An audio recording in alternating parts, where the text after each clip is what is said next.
Hello guys, मैं आपका भाई दोस्त educator of economics love Kaushik स्वागत करता हूं आपका संपूर्ण बैच पे।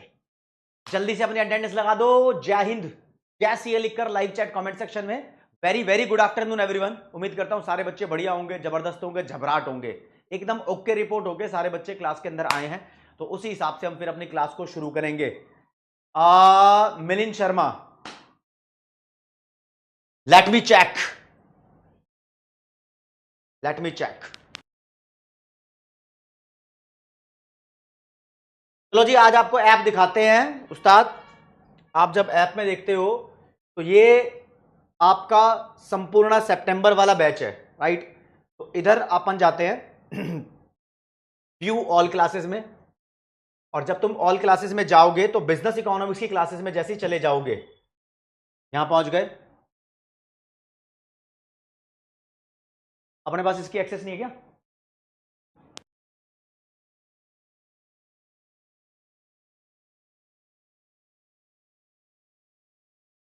हाँ जी।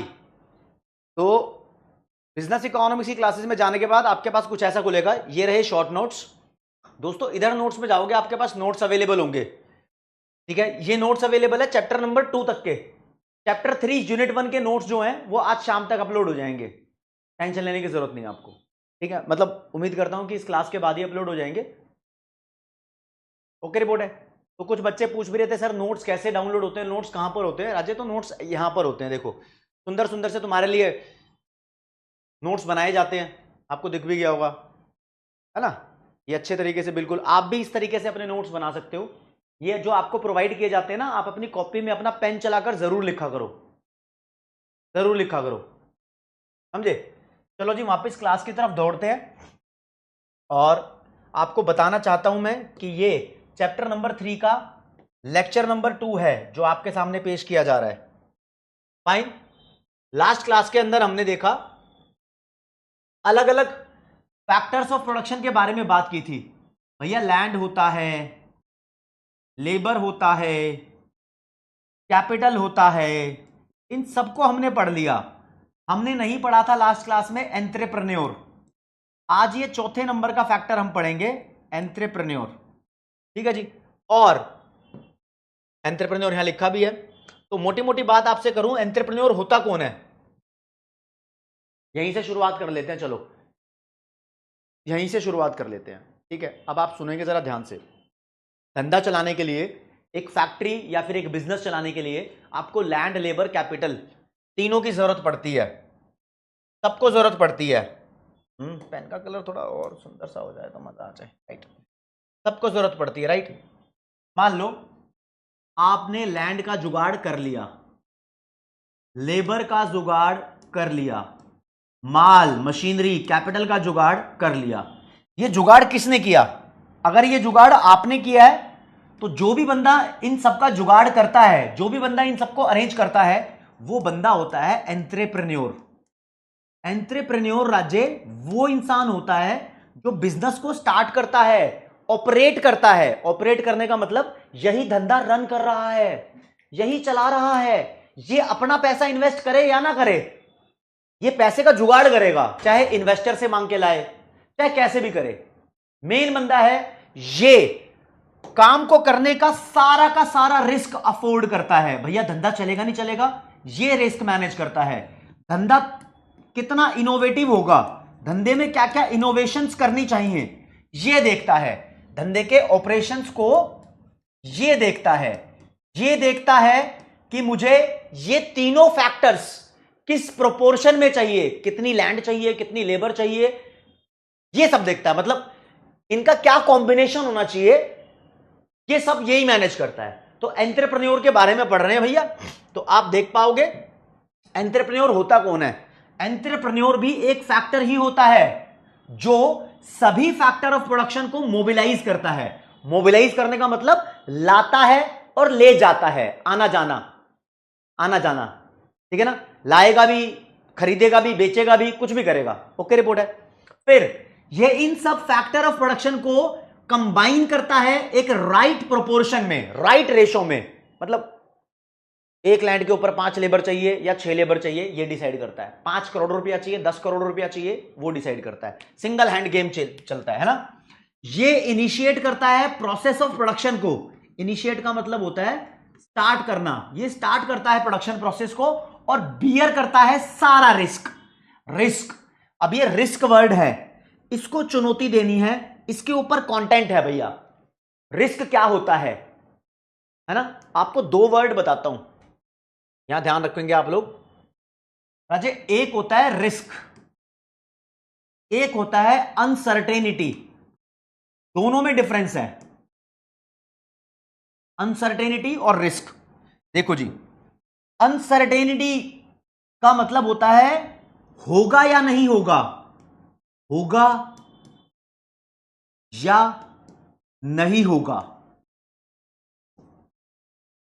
यानी अभी आजकल एक तूफान चल रहा है, उस तूफान चल रहा है ना, बंगाल की खाड़ी में एक तूफान क्रिएट हो गया है ना, उसकी बात कर रहा हूं। तो अनसर्टेनिटी का मतलब होता है तूफान आएगा या नहीं आएगा, भूकंप आएगा नहीं आएगा, सुनामी आएगी या नहीं आएगी, फ्लड आएगी या नहीं आएगी, इवेंट आएगा या नहीं आएगा। This is uncertainty. कंफर्मेशन नहीं है, फ्यूचर में क्या होना है क्या नहीं होना, यह अनसर्टेनिटी है। अब दोस्तों, अगर कोई अनसर्टेनिटी हो गई तो उससे कितना लॉस होने वाला है, उस लॉस की कैलकुलेशन को रिस्क बोलते हैं। उस लॉस की कैलकुलेशन को रिस्क बोलते हैं। फॉर एग्जांपल, कोई बंदा बोलता है यार नया धंधा खोलने में 5 लाख का रिस्क है। 5 लाख का रिस्क है, इसका मतलब आप समझदार हो कि 5 लाख रुपए फंसने के चांस है। समझे? इवेंट होगा या नहीं होगा वो अनसर्टेनिटी है, लेकिन उससे कितना नुकसान होगा वो कैलकुलेटेबल है, वो रिस्क होता है। अब अनसर्टेनिटी कैलकुलेटेबल नहीं है, इसको कैलकुलेट नहीं कर सकते, लेकिन रिस्क को कैलकुलेट कर सकते हैं। अगर आप ढंग से सुनोगे मेरी बात को तो आपको बताऊंगा, बिजनेस के अंदर जो रिस्क होता है वो 3 तरीके का होता है। ध्यान से सुनना जरा, अब हाइलाइटर यूज करूंगा यहां पर, कोई नाराज नहीं होगा बच्चा। पहला होता है बिजनेस रिस्क, दूसरा होता है फाइनेंशियल रिस्क, तीसरा होता है टेक्नोलॉजिकल रिस्क। अब इन तीनों के बारे में सुनोगे आप। बिजनेस रिस्क नाम का शब्द अपने भेजे के अंदर घुसा लो भैया। बिजनेस रिस्क होता है बिजनेस के बारे में यह सोचना कि मेरा धंधा फ्लॉप होगा या सक्सेस होगा। फ्लॉप होगा तो कितने का नुकसान होगा, उस कैलकुलेशन को बोलते हैं रिस्क। सक्सेस होगा तो सक्सेस में कितना फायदा होगा, गेन होगा। भैया रिस्क में गेन भी है और लॉस भी है। रिस्क है तो दोनों में से कुछ भी हो सकता है, गेन भी हो सकता है, लॉस भी हो सकता है। ओके पीयूष, समझ गया मैं। तो बिजनेस रिस्क तो धंधे के बारे में है। फाइनेंशियल रिस्क के बारे में बात करो। फाइनेंस मतलब पैसा। पैसा जो मैंने उधार लिया है, डिबेंचर के थ्रू डेट लिया है, मैं वो चुका पाऊंगा या नहीं चुका पाऊंगा, this is called financial risk. अब ये भी तो कैलकुलेटेबल है। जितना पैसा उधार लिया होगा, मान लो 5 लाख रुपया उधार लिया है, तो 5 लाख रुपए का तो रिस्क है, ये चुकाया जाएगा या नहीं चुकाया जाएगा, राइट। ओके। तीसरा है टेक्नोलॉजिकल रिस्क। भैया जो धंधे के अंदर लगातार टेक्नोलॉजी अपडेट हो रही है, मैं उसको अपडेट कर पाऊंगा या नहीं कर पाऊंगा। अब इससे रिलेटेड तुम लाइव एग्जांपल देख सकते हो। अब देखो, अब आपको दिख रहा है वोडाफोन, आइडिया और गवर्नमेंट का एक बीएसएनएल। ये इतने नहीं चलते जितना चलता है जियो, एयरटेल, ये ज्यादा चलते हैं। क्यों? क्योंकि इन्होंने टेक्नोलॉजी को जल्दी अपडेट किया है। ये 5G टेक्नोलॉजी, 4G टेक्नोलॉजी पहले लेकर आए, इनसे जीत गए, है ना। अब तुम देखोगे नोकिया फोन का बहुत बड़ा धमाल था, ब्लैकबेरी फोन का बहुत बड़ा धमाल था, ये थे स्टैंडर्ड। अब ये नहीं चलते। अब तो कौन है? एप्पल है, सैमसंग है, वोवो, ईपो, क्या क्या है, ठीक है, वीवो, ओप्पो, ठीक है, ये सब है।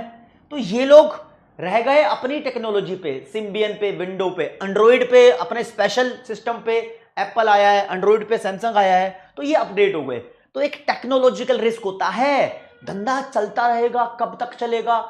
देखो, एक बार अगर तुमने धंधा स्टैब्लिश कर लिया, तो बिजनेस से रिस्क तुम्हारा खत्म हो गया, तुम्हारा बिजनेस चल रहा है।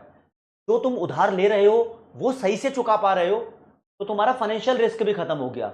लेकिन टेक्नोलॉजिकल रिस्क ये खत्म ही नहीं होता, क्योंकि तुम्हें पता ही नहीं कब टेक्नोलॉजी अपडेट हो जाएगी और तुम उस टेक्नोलॉजी के हिसाब से चलोगे या नहीं चलोगे। मैं आपको एक लाइव एग्जांपल देता हूं, बढ़िया वाला एग्जांपल दूं। भैया मेरे घर के पास एक छोले भटूरे वाले भैया हैं जो रेडी पे छोले भटूरे लगाते हैं। पूरा उस्ताद, पूरा नाम था उनका मार्केट में, बहुत फेमस छोले भटूरे वाले, और सब लोग आते थे खाते थे। फिर एक नई उनको ना अंकल को, जो छोले भटूरे वाले अंकल है, उनको थोड़ा मतलब टेक्नोलॉजी का नॉलेज नहीं है। फोन भी उनके पास वो है 2G वाला, जिसमें इंटरनेट नहीं चलता, सिर्फ फोन कॉल करने वाली बात होती है। पेटीएम वगैरह नहीं चलाते वो, यूपीआई ऐप वगैरह नहीं चलाते, तो फोन पे गूगल पे नहीं चलाते, वो इतने अपडेटेड नहीं है वो। अब यार वो अपडेटेड नहीं हुए ना, लेकिन लोग अपडेटेड हो गए। लोगों के पास फोन के अंदर यूपीआई पेमेंट का सिस्टम है, गूगल पे चल रहा है, क्रेड चल रहा है, फोन पे चल रहा है, पेटीएम यूपीआई चल रहा है। तो लोग उनके पास आते हैं, छोले भटूरे खाते हैं और फिर बोलते हैं अंकल मेरे पास तो पैसे ही नहीं है, मैं तो स्कैनर दे दो। अंकल कहते हैं मेरे पास स्कैनर नहीं है। फिर होती है घुसम पिट्टी, मेरे पैसे दे दे, वो कहता है यूपीआई से दूंगा, वो कहता है यूपीआई क्या होता है। तो भटूरे वाले अंकल थोड़े से अब ऑफ हो गए हैं, मतलब मार्केट से निकल गए हैं, यानी उनके छोले भटूरे इतने ज्यादा नहीं बिकते, उनके छोले भटूरे ज्यादा नहीं बिकते इस वजह से, क्योंकि उन्होंने टेक्नोलॉजी को अपडेट नहीं किया। भैया देख रहे हो टेक्नोलॉजी कोई भी हो सकती है, अब उन्होंने ये वाली नहीं अपडेट की तो नहीं हुआ। ओके, घुसम पिट्टी लड़ाई वड़ाई सब होती थी, खत्म होगी कहानी। चलो जी, दिस इज अबाउट रिस्क। और आपको एक लाइन ध्यान रखनी है, रिस्क कैन बी कैलकुलेटेड। ये लाइन बड़ी इंपॉर्टेंट है, ये लाइन बहुत इंपॉर्टेंट है, रिस्क कैन बी कैलकुलेटेड। इसका जीता जागता सबूत है इंश्योरेंस कंपनी। अगर किसी को कार चोरी होने का रिस्क है तो इंश्योरेंस कंपनी उसकी कार की वैल्यू लगा देती है, तो वो रिस्क की वैल्यू हो गई ना, है ना। तो अनसर्टेनिटी के बारे में it can not be calculated. बस मॉड्यूल की 2 लाइन है, एग्जाम में एमसीक्यूज में काम आ सकती है। अब जो एंटरप्रेन्योर है, अभी आप सुन चुके हो तो दोबारा सुन लो। एंटरप्रेन्योर जो बंदा है, इसके क्या क्या काम होते हैं, क्या क्या फंक्शंस होते हैं। पहला, ये धंधा स्टार्ट करेगा, इनिशिएट द एंटरप्राइज, है ना, रिसोर्स को यही कोऑर्डिनेट करेगा। दूसरा, रिस्क को यही बियर करता है, जो अनसर्टेनिटी होती है उसको भी यही बियर करता है। कौन सा रिस्क होगा, सारे रिस्क लिखे हुए हैं, बस ये बोलता है रिस्क बियर करने का एक उसका रिवॉर्ड होता है, दैट इज प्रॉफिट। ये सब कुछ करने का उसको एक फायदा मिलता है, प्रॉफिट मिलता है। लेकिन कभी कभी नहीं भी मिलता, लॉस भी हो जाता है। हाँ बंटी शर्मा, ठीक है। और ये बोल रखा है risk bearing can not be delegated. Delegated का मतलब है ट्रांसफर्ड। अनिल अंबानी अपना रिस्क मुकेश अंबानी पे ट्रांसफर नहीं कर पाया। मुकेश अंबानी अपना रिस्क तुम्हारे ऊपर ट्रांसफर नहीं कर सकता, है ना। तो ये रिस्क ट्रांसफर नहीं हो सकते। और एक एंटरप्रेन्योर का सबसे मेन फंक्शन होता है इनोवेशन। ये मॉड्यूल में एमसीक्यू है, which one is the most important function of entrepreneur. सबसे मेन कहता है जो धंधा इनोवेट होता रहेगा, जो धंधा समय के हिसाब से बदलता रहेगा, नए नए स्टाइल आएंगे, वो धंधा चलता रहेगा, चलता रहेगा, चलता रहेगा, वो धंधा चलता रहेगा, समझे, वही धंधा चलता रहेगा। तो ये हाईलाइट कर लेना मोस्ट इंपॉर्टेंट फंक्शन कौन सा है। और इसी के हिसाब से एक क्वेश्चन आया है, which of the following is a function of entrepreneur. तुम चुपचाप से इसका आंसर दे दो, 45 सेकंड्स तुम्हें दे रहा हूं, तुम भी थोड़ा खेल लो और बताओ कौन सा सही आंसर है, और मुझे ही पता लगेगा कि हाँ भाई तुमने कितना पढ़ा है। बस बस, ज्यादा क्लास के ब्लैक बोर्ड के अंदर मत घुसो, पीछे का सब कुछ दिख रहा है, 3 माइक दिख रहे हैं, अंदर सेकंड आओ यार, पढ़ ले भाई।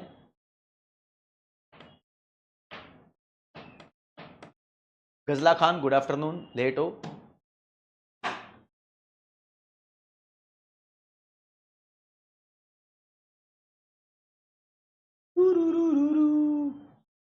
आंखें बंद जब करूं तेरा ही चेहरा, लम्हा लम्हा यारा आए नजर,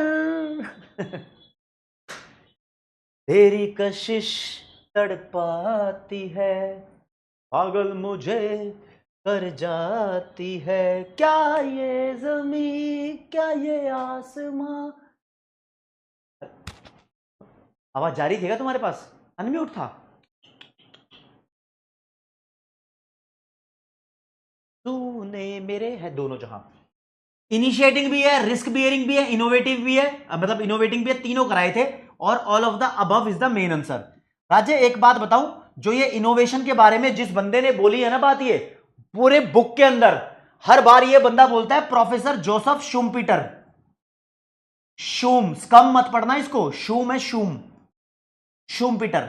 शुम्पीटर बार बार इनोवेशन की बात करते थे, तो एक बंदे का नाम ध्यान रखना, ठीक है, कभी भी एग्जाम के अंदर आ सकता है। तो यहां पर all of the above, D वाला इज द राइट आंसर, ठीक है जी। ज्यादातर बच्चे प्रखर कल्याणी टॉप पे है, देवांश हिमांशी चंद्र शेखर अरमानदीप और प्रभात सिंह उसके नीचे।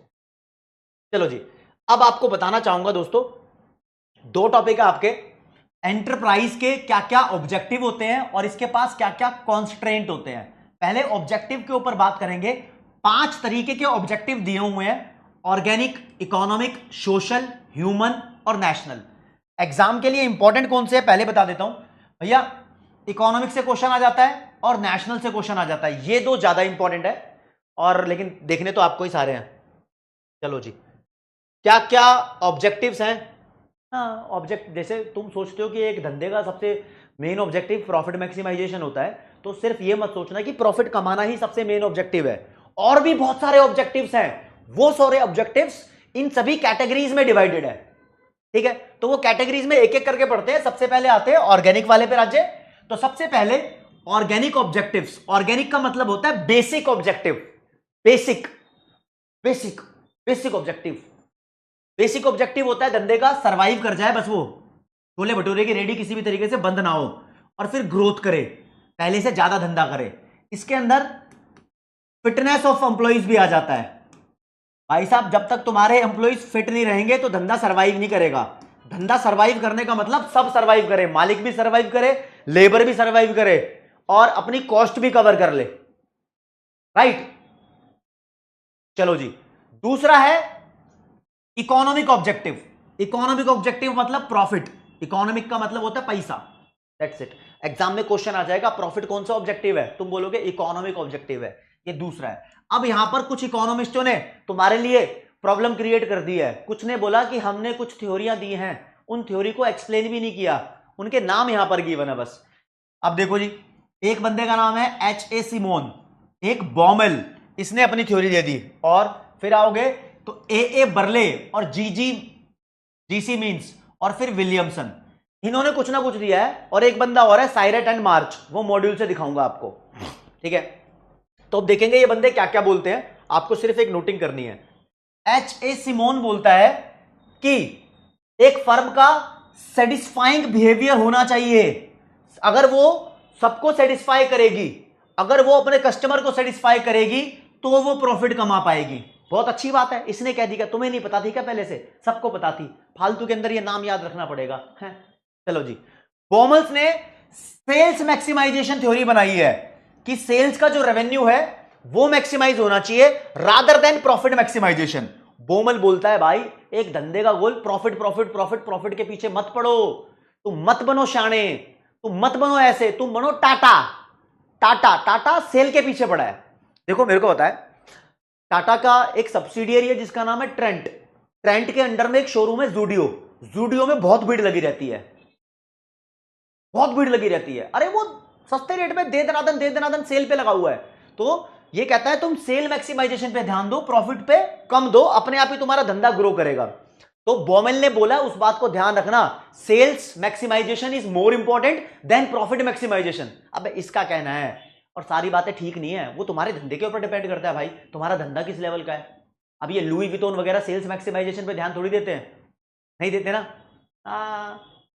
ठीक है, चलो जी, ये आ गया ए बर्ले और जीसी। ये पॉइंट आउट करते हैं कि large business corporations management is separated from ownership and therefore managers enjoy discretionary powers to get set goal of the firm they manage. कहता है किसी के माथे पे नहीं लिखा, किसी धंधे के माथे पे नहीं लिखा भाई प्रॉफिट मैक्सिमाइज करो या सेल्स मैक्सिमाइज करो या सेटिस्फाइंग बिहेवियर अपनाओ। कहता है जो मैनेजर होते हैं ना, ये मैनेजर मैनेजमेंट अपने आप ही डिसाइड कर लेते हैं भैया। इनके पास ओपन पावर होती है, डिस्क्रेशनरी पावर होती है, डेलिब्रेट पावर होती है। डिस्क्रेशनरी का मतलब होता है जानबूझकर, ये खुद जानबूझकर अपने हिसाब से डिसाइड कर लेते हैं, ज्यादा बकलोली की जरूरत नहीं है, इतना मत सिखाओ, ये खुद बोलता है। और विलियमसन ने एक मैथमेटिकल फंक्शन बनाया है इसे बोलते हैं मैक्सिमाइजेशन ऑफ मैनेजरियल यूटिलिटी। अगर एग्जाम में आ गया maximisation of managerial utility function किसने दिया, तो विलियमसन ने दिया। इसकी डिटेल नहीं है और ये कभी आए भी नहीं है, ये फालतू में तुम्हें परेशान करने के लिए है। जो मेन है वो यहां लिखकर नहीं लाए हैं, वो आपको दिखा देते हैं मॉड्यूल खोल के, ताकि आपको अच्छा आइडिया लगे यहां से। ठीक है जी, आप देख पाओगे, आपके लिख देते हैं ICAI module business economics CA foundation. आगे जी, पहले पे ओपन कर लेते हैं। लो जी, आपको भी दिखेगी मैं कहां से क्या पढ़ा रहा हूं। थ्योरी ऑफ प्रोडक्शन पे चले हम। ठीक है, पेन का आकार थोड़ा सा सुंदर करूंगा। आजा आजा आजा आजा आजा राजा राजा राजा राजा राजा। लो जी,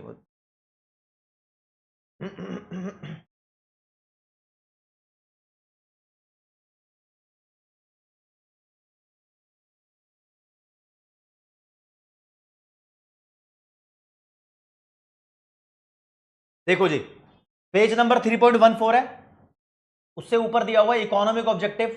मेन तो इकोनॉमिक ऑब्जेक्टिव होता है सिर्फ और सिर्फ प्रॉफिट मैक्सिमाइजेशन, लेकिन कहता है कुछ बंदों ने अपनी बकलोलियां दी हैं, कुछ बंदों ने अपनी थ्योरी दी है, उन थ्योरी के नाम भी ध्यान रख लो।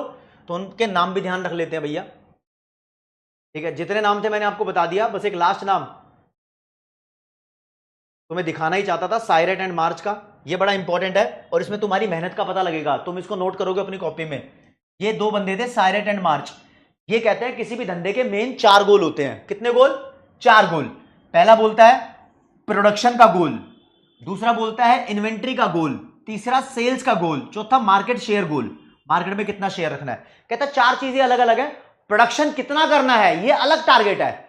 इन्वेंट्री कितनी मैनेज करनी है, प्रोडक्शन करके इन्वेंट्री भी तो होल्ड करोगे, ये अलग टारगेट है। सेल्स कितनी रखनी है, ये अलग टारगेट है। और मार्केट में तुम्हारा कितना बड़ा शेयर होना है। तुम आयोडेक्स की तरह रहोगे या झंडू बाम की तरह पॉपुलर हो जाओगे, तुम ब्रिटानिया के बिस्किट बनोगे या पार्ले की तरह पॉपुलर हो जाओगे, कितना शेयर रखना है। ठीक है, ये इसके 4 है। अगले पे आ जाते हैं दोस्त, ये थोड़े हल्के टॉपिक्स हैं, डरने की जरूरत नहीं इनसे। तीसरे नंबर का हमारा है social objective. Social objectives society से रिलेटेड है, समाज का भला करना है, समझ रहे हो। समाज का भला मतलब जो भी तुम गुड्स प्रोवाइड कर रहे हो सोसाइटी को, वो अडल्टरेटेड ना हो, उसमें कोई मिक्सिंग ना हो, उसमें कोई मिलावट ना हो। ठीक है, और लगातार समाज को तुम जो सामान प्रोवाइड कर रहे हो वो प्रोवाइड करते रहोगे, बीच में रोकोगे नहीं, लोगों को मतलब डिस्टर्ब नहीं करोगे। जैसा कि यार कभी कभी बुरा लगता है ना, मैं एक दुकान से सामान लेने जा रहा हूं, उससे ही सामान खरीदता हूं, लेकिन एक दिन गया मैंने बोला भैया 2 किलो चीनी दे दो, 2 किलो चावल दे दो, उसने बोला आज नहीं है। ओ यार, फिर मेरे को दुकान चेंज करनी पड़ेगी। तो दुकानदार का एक फर्ज होता है सोसाइटी के लिए कि वो माल लगातार बेचता रहे, जो माल उसका बिक रहा है। और हां, एक बात ध्यान से सुने कि सिर्फ प्रॉफिट के पीछे ना पड़े। प्रॉफिट के पीछे पड़ने को बोलते हैं प्रॉफिटियरिंग, है ना। और कोई एंटी सोशल एक्टिविटी ना करे, समाज के खिलाफ कुछ गलत ना करे। ओके अंबर, सही है। तो सोसाइटी से रिलेटेड ऑब्जेक्टिव्स के एग्जांपल हैं continuous and sufficient supply of goods, लगातार सामान बेचता रहे। अवॉइड प्रॉफिटियरिंग, सिर्फ प्रॉफिट के पीछे ना पड़े। एंड एंटी सोशल प्रैक्टिस कुछ ना करे, घोटाला गड़बड़ ना करे। ठीक है, घोटाला गड़बड़ मतलब मिलावट वाला सामान ना बेचे, आपको गलत सामान ना तोल दे। ओके, क्रिएट एम्प्लॉयमेंट, एक धंधे का फर्ज है कि लोगों को नौकरियां दे। अरे फर्ज हो ना हो, नौकरियों की जरूरत तो पड़ती है, वो देगा ही देगा नौकरियां। ठीक है, पोल्यूशन क्रिएट ना करे और लोगों की क्वालिटी ऑफ लाइफ को इंप्रूव करे, मतलब सामान ऐसा बनाए कि उससे लोगों की क्वालिटी ऑफ लाइफ भी इंप्रूव होती रहे। इको फ्रेंडली सामान बनाए, अच्छा सामान बनाए तो होगी। ठीक है ना। ये मॉड्यूल में सोशल ऑब्जेक्टिव्स हैं, तो उसको मैंने एक अच्छी फॉर्म में लिख दिया है आप लोगों के लिए। अब आते हैं भैया चौथे नंबर का ऑब्जेक्टिव, ह्यूमन ऑब्जेक्टिव्स। ह्यूमन मतलब वो एम्प्लॉइज जो कंपनी में काम करते हैं। तो ह्यूमन और एम्प्लॉय से रिलेटेड जो ऑब्जेक्टिव है उसे ह्यूमन ऑब्जेक्टिव बोलते हैं। इसका मतलब ये कि जो बंदे तुम्हारी कंपनी में काम करते हैं भाई, उसके साथ भेदभाव मत करो, उनके साथ तुम ईमानदारी से काम करो, फेयर डील करो। जैसा वो धंधा करता, जैसा वो काम करता है लेबर, उसके हिसाब से उसको पैसे दो। और एक धंधे का ना एक बड़ा मेन फर्ज है कि कोई बंदा तुम्हारे पास बहुत टाइम से काम कर रहा है ना, तो उसको आगे नई से नई अपॉर्चुनिटी देनी चाहिए ताकि उसका करियर ग्रो हो। ऐसा नहीं है कि तुमने उसको दबा के रख दिया। ठीक है, एम्प्लॉय को कुछ चैलेंजिंग या फिर इंटरेस्टिंग काम दो, जो वो करे तो वो अपनी परफॉर्मेंस को साबित करे, समझे। उस एम्प्लॉय को आप डिसीजन मेकिंग प्रोसेस में शामिल करो ताकि उसको अच्छा लगे कि हाँ भाई इस कंपनी के अंदर डिसीजन मेरे हिसाब से भी लिए जाते हैं। तो क्या बोला, एम्प्लॉय के साथ फेयर डील करो, सही से सैलरी दो जितना उसको डिजर्व करता है, और उसके अंदर नई नई स्किल्स और एबिलिटी डेवलप करते रहो। कैसे कैसे नई नई स्किल्स और डेवलप करते रहेंगे भाई, देखो मेरे को इकोनॉमिक्स पढ़ाने आती है, मैं पढ़ा रहा हूं, मेरी कंपनी ने मेरे के साथ क्या किया है, मुझे ये बोर्ड ये पैनल चलाना सिखा दिया, मुझे थोड़ा इनोवेटिव बना दिया, कुछ चीजें मैं यहां से भी सीखाऊं कि कैसे मार्कर उठाते हैं, कैसे कलर चेंज करते हैं, ये चीजें सिखाऊं, ठीक है। तो कुछ ना कुछ इंटरेस्टिंग लगा मुझे, है ना। डिसीजन मेकिंग प्रोसेस के अंदर पार्टिसिपेट कराओ, जब बैच लॉन्च होता है, कुछ डिसीजन लेना होता है, वहां पर मैं होता हूं, समझ रहे हो। तो डिसीजन मेकिंग प्रोसेस के अंदर मेरे को शामिल किया जाता है, तो शामिल किया जाता है, और दूसरे भी होते हैं, सब होते हैं, लेकिन सबके लिए बहुत अच्छी बात हो रही है ना, ठीक है। तो देखते हैं एम्प्लॉय से रिलेटेड क्या क्या है। फेयर डील टू एम्प्लॉय, ईमानदारी से डील करो, बेईमानी मत करो। Develop new skills and ability, उसके अंदर नई नई स्किल और एबिलिटी डेवलप करो। फिर provide employ to participate in decision making, employ को डिसीजन मेकिंग प्रोसेस के अंदर पार्टिसिपेट कराओ, उसे अच्छा लगता है, उसको कुछ इंटरेस्टिंग सा काम दो, कुछ चैलेंजिंग सा काम दो, जो उसको कंप्लीट करने पे ऐसा लगे कि उसका टारगेट कंप्लीट हो गया है, और फिर उसको फिर कुछ रिवॉर्ड भी मिलना चाहिए होता है, राइट। तो ट्रेनिंग एंड डेवलपमेंट ओवरऑल बोल सकते हो। अगला पांचवा ऑब्जेक्टिव है नेशनल ऑब्जेक्टिव। राज्य, ये वो ऑब्जेक्टिव है जो एक देश के लिए होते हैं, जय हिंद के लिए होते हैं, समझ रहे हो, देशभक्ति के लिए होते हैं। आप जो धंधा कर रहे हो देश के खिलाफ नहीं, देश के लिए करो, यानी देश के अंदर रिमूव करो इनइक्वालिटी ऑफ अपॉर्चुनिटीज। तुम अपने धंधे से ही शुरू करो, जो मेल फीमेल है देश में वो अलग बात हो गई, तुम अपने धंधे शुरू करो, तुम्हारी कंपनी के अंदर जो लड़के और लड़कियां काम करते हैं उनके बीच में इनइक्वालिटी तुम मत करो, तुम नहीं करोगे तो धीरे धीरे सारी चीजें इंप्रूव हो जाएगी। इनइक्वालिटी रिमूव करनी है तो तुमसे ही स्टार्टिंग होगी, हर एक धंधा करेगा तो नेशन ठीक होगा। Produce according to the national priorities, देश की प्रायोरिटीज जो है, जो कंट्री चाहती है उसके हिसाब से प्रोड्यूस करो। फॉर एग्जांपल यहां पर एक बात आएगी, अगर मैं एक मेडिसिन कंपनी चलाता हूं और कोविड का टाइम चल रहा है तो मेरे को भी ट्राई करना चाहिए कि वैक्सीन कैसे डेवलप करूं। मतलब अगर मैं कोई ना कोई ऐसी फर्म चलाता हूं जहां पर दवाइयां बनाई जाती है तो वैक्सीन मुझे भी बनानी चाहिए, ठीक है। अगर मैं लाइफ बॉय होता या मैं डिटॉल होता तो कोविड के टाइम पर ज्यादातर सैनिटाइजर बनाने शुरू कर देता, क्योंकि नेशनल प्रायोरिटीज वो थी, है ना। अगर मेरी कोई कपड़े की कंपनी होती तो मैं मास्क बनाने शुरू कर देता, हैट बनानी शुरू कर देता, है ना। उसमें खुद का भी फायदा है और देश का भी फायदा है। Okay, country become self reliant and avoid dependence, हो सके तो अपने देश में ही माल बनाओ, इंपोर्ट पे डिपेंडेंस धीरे धीरे कम करो ताकि अपने देश सेल्फ रिलायंट बन जाए, मतलब आत्मनिर्भर बन जाए। This is called make in India, right. Dependency खत्म हो दूसरे देशों से हमारी। Train young man as apprentice, apprentice क्या होता है, ट्रेनी, ठीक है। ट्रेनी कहता है जवानों को ट्रेनी दो, ट्रेनिंग दो, जैसे कि सीए की फील्ड में इसको बोलते हैं आर्टिकलशिप, आर्टिकलशिप। यंगस्टर्स को आर्टिकलशिप दो ताकि यंग एज में ही वो प्रोडक्टिव हो जाएं। जब यंग एज में वो बंदे प्रोडक्टिव हो जाएंगे तो प्रोडक्शन स्टार्ट कर देंगे, तो देश का जीडीपी बढ़ेगा, देश का जीडीपी बढ़ेगा तो देश की तरक्की, इसलिए इसको नेशन में डाला हुआ है। सॉर्टेड है। ये हुए हमारे एंटरप्रेन्योर के 5 ऑब्जेक्टिव्स। पेपर में क्वेश्चन कैसा आएगा, इनमें से कोई एक एग्जांपल दे देगा, आपसे पूछेगा कौन सा ऑब्जेक्टिव है, और ये इंपॉर्टेंट होता है भाई, ये इंपॉर्टेंट होता है, ठीक है। हाँ नंदिनी बिल्कुल सही बोल रही हो। वीडियो क्वालिटी स्वाइप ये मेरे को आपके साइड से होगा सर। आप हार्ड मीनिंग का आप उसका मीन्स लिख दिया करो सर। अच्छा ठीक है भवानी, समझ गया, पोल की टेंशन मतलब वरुण।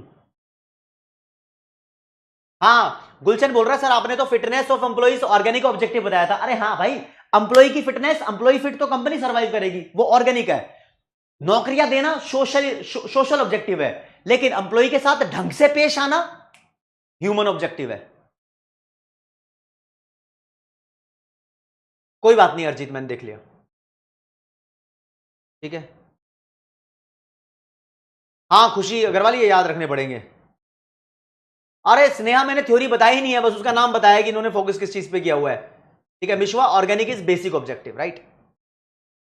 बेसिक मतलब उसको सिर्फ सर्वाइवल के लिए जरूरी है, ठीक है। चलो जी, अब दोस्तों एक क्वेश्चन है तुम्हारे लिए, क्योंकि मैंने पहले आपको नाम दिया था, अकॉर्डिंग टू डैश, कौन बंदा है जो इनोवेशन पे ज्यादा फोकस करता है? कहता है जितने इनोवेटिव हो जाओगे उतना धंधे का प्रॉफिट बढ़ जाएगा तुम्हारा। ये तुम्हें बता रहा हूं, पहले इसका आंसर दो फिर बताता हूं। इसका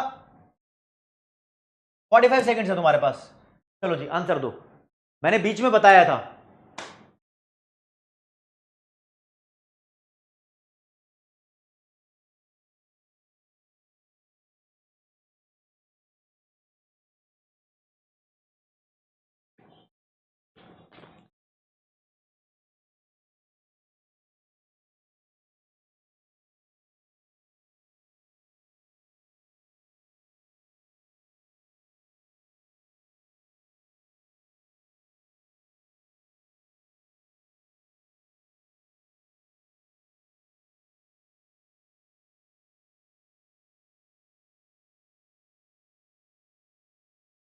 चलो जी, बंदे का नाम था प्रोफेसर जोसेफ शुम्पीटर। अब तुम्हें एक ट्रिक बताता हूं। मॉड्यूल में तुम्हें जहां जहां इनोवेशन लिखा दिखाई दे और इकोनॉमिस्ट का नाम पूछा हो तो वो शुम्पीटर ही होगा। इनोवेशन की बात शुम्पीटर ही करता था। कहीं पर भी लिखा हो इनोवेशन, चैप्टर 5 में भी आएगा अभी, ठीक है, शुम्पीटर ही रहेगा भाई। बी वाला will be the right answer. चलो जी, अब मैं आपको बताऊंगा, क्या बताऊंगा बाबू, क्या बताऊंगा आपको मैं, देखो जरा क्या बताऊंगा।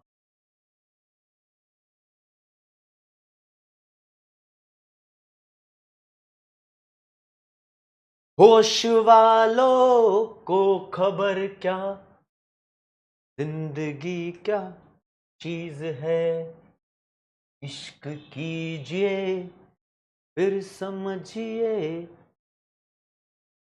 आजा आजा आजा आजा, हाँ भाई ये छुपा रुस्तम लिखा हुआ है पेज नंबर 3.17 पे। ये मैं वैसे ऊपर ऊपर से बताऊंगा आपको क्योंकि इतना ही ध्यान रखना है दोस्तों। कहता है कि कुछ कॉन्स्ट्रेंट है। कॉन्स्ट्रेंट क्या होते हैं? कहता है एक जो एंटरप्रेन्योर है वो अपने एंटरप्राइज को कैसे चलाएगा, क्या एक्शन लेगा, उसकी जिंदगी में कुछ लिमिट है भाई, कुछ लिमिट है। यानी बाउंड्री, कुछ बाउंड्रीज हैं जहां से उसको गुजरना होता है। ये ऑब्जेक्टिव्स उसको अचीव करने हैं। लेकिन कुछ एंटरप्रेन्योर होते हैं, वो कैसे करें भैया, उनके पास lack of knowledge and information हो सकती है। हो सकता है कि तुम आईटी इंडस्ट्री से बिलोंग कर रहे हो, तुमने कोई स्टार्टअप स्टार्ट कर दिया, तुम्हें कॉमर्स की नॉलेज ही ना हो, कॉमर्स की नॉलेज नहीं है तो फंस गए। तो भाई यहां पर कॉमर्स वाला बंदा लेकर आ जाओ, पहला ये हो गया। हाँ, जो शॉर्ट नोट्स हैं उसके अंदर ये लिखे हुए हैं, टेंशन मत लो। अगला कहता है there may be other constraint such as restriction imposed in the public interest by the state on production. कहता है स्टेट यानी सरकार के द्वारा, पब्लिक इंटरेस्ट का मतलब होता है सोशल वेलफेयर, सरकार चाहती है सोशल वेलफेयर करो, तो यहां पर तुम्हें प्रॉब्लम हो सकती है ना। इन प्रैक्टिकल तो ये चीज पहले तुम देखोगे कि भाई मेरा सर्वाइवल हो जाए, ओके। तो ये एक प्रॉब्लम है, बस प्रॉब्लम के नाम नाम गिनवाने भाई, और ज्यादा तुम्हें अंदर नहीं घुसाना क्योंकि ये एग्जाम के अंदर कुछ ऐसे टॉपिक है आते ही नहीं, ठीक है। और हो सकता है इंफ्रास्ट्रक्चरल इनएडिक्वेसी, मॉड्यूल में इसको मैंने शॉर्ट नोट्स में लिखा है इसको इंफ्रास्ट्रक्चरल बोटलनेक, मतलब इसका मतलब भी होता है कमी, लैक ऑफ समथिंग। अगर आपने कोई धंधा खोल लिया ऐसे इलाके में जहां पर इंफ्रास्ट्रक्चर अच्छा अवेलेबल नहीं है, तो भाई ये तो तुम्हारे लिए लिमिट हो गई ना, बाउंड्री हो गई आपकी। एक सड़क तो तुम अपनी मर्जी से नहीं बना दोगे, वो तो सरकार को प्रोवाइड करनी पड़ती है, तो यहां पर आप फंस गए हो। तो जहां जहां बंदा फंसता है, समझे, तो इंफ्रास्ट्रक्चर की बाउंड्री हो गई है, आपको उसी बाउंड्री के अंदर अपना धंधा चलाना पड़ेगा, तुम कुछ नहीं कर सकते इसके लिए, ठीक है। ये प्रॉब्लम नहीं है, प्रॉब्लम होती तो तुम सॉल्व भी कर सकते थे, इनको तुम सॉल्व ही नहीं कर सकते, ठीक है। अगले पे आओ, लिखा है change in business and economic conditions which become contagious. Contagious का मतलब होता है फैलना, रायते की तरह फैल जाती है। मान लो कि तुम हाईली कनेक्टेड बिजनेस कर रहे हो, तुम बना रहे हो आईफोन के चार्जर, और आईफोन मार्केट में फ्लॉप हो गया, तो तुम्हारा चार्जर भी फ्लॉप हो गया। तो जब तुम हाईली कनेक्टेड बिजनेस करते हो तो दूसरों की वजह से तुम्हारे ऊपर कंस्ट्रेंट रहता है कि तुम्हारा धंधा भी फ्लॉप हो सकता है। फॉर एग्जाम्पल, इसको तो मैं वैसे बोल रहा हूं, कहीं पर आंधी तूफान तो छोड़ो, सुनामी अर्थक्वेक कुछ आ गया तो वो इलाका बर्बाद होगा, तो उस इलाके की इकोनॉमिक एक्टिविटी अगर तुमसे एंगेज थी, मतलब वहां पर तुम्हारे ग्राहक थे, तो तुम्हारा धंधा भी गया, ठीक है, तुम्हारा धंधा भी गया। और एक लास्ट है, कहता है कभी कभी तुम्हारे कंट्रोल में नहीं होती इन्फ्लेशन, महंगाई तुम्हारे धंधे को मार देती है। महंगा हो गया सब कुछ, लोग तुम्हारा माल खरीद ही नहीं रहे, तुम तो अच्छा बना रहे हो नहीं खरीद रहे।